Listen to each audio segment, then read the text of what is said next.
Hello friends, August 15 స్వాతంత్ర దినోత్సవ శుభాకాంక్షలు ఫ్రెండ్స్. మీ అందరికీ మీరందరూ ఆరోగ్యాలతో చల్లగా ఉండాలని నా దేవుని కోరుకుంటున్నాను, మనస్ఫూర్తిగా ప్రార్థిస్తాను friends. Thank you sir, thank you very much friends. ఒక చిన్న పాట ఫ్రెండ్స్, రియల్. చుక్కల్లో పెద్ద చుక్క చందమామ, వెన్నెల్లు వెలుగమ్మ వెన్నెలమ్మ. చూడండి ఫ్రెండ్స్, చుక్కల్లో పెద్ద చుక్క చందమామ. చుక్కలకన్నిటికి కూడా చందమామ ఒక తల్లి లాంటిది. అలానే మనకి జన్మనిచ్చిన తల్లి మనకి అంటే పిల్లలతో సమానం. మనమ్మకే మనమ్మ మన నేను మన చెల్లెళ్ళు మన తమ్ముడు వీళ్ళందరూ ఎవరో చుక్కలు లాంటి వాళ్ళం.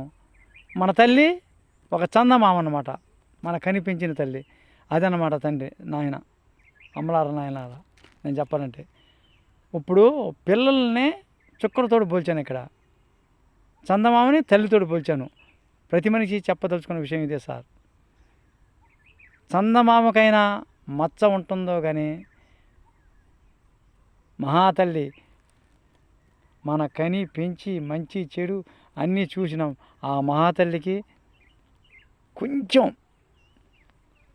కూడా మచ్చ ఉండదు. చందమామకైనా మచ్చ ఉంటుందో కానీ మన తల్లి అంత స్వచ్ఛమైన మనసుతోటి మనల్ని ఆదరించి ప్రేమాభిమానాలతో పెంచుతుంది. మన తల్లిదండ్రులు ఇద్దరూ పెంచుతారు. అదే ఫ్రెండ్స్ నేను స్వాతంత్ర దినోత్సవం సందర్భంగా చెప్తాను. తల్లిదండ్రుల కంటే గొప్ప దైవం ఏది లేదు తల్లి నాన్న. Thank you sir, thank you very much.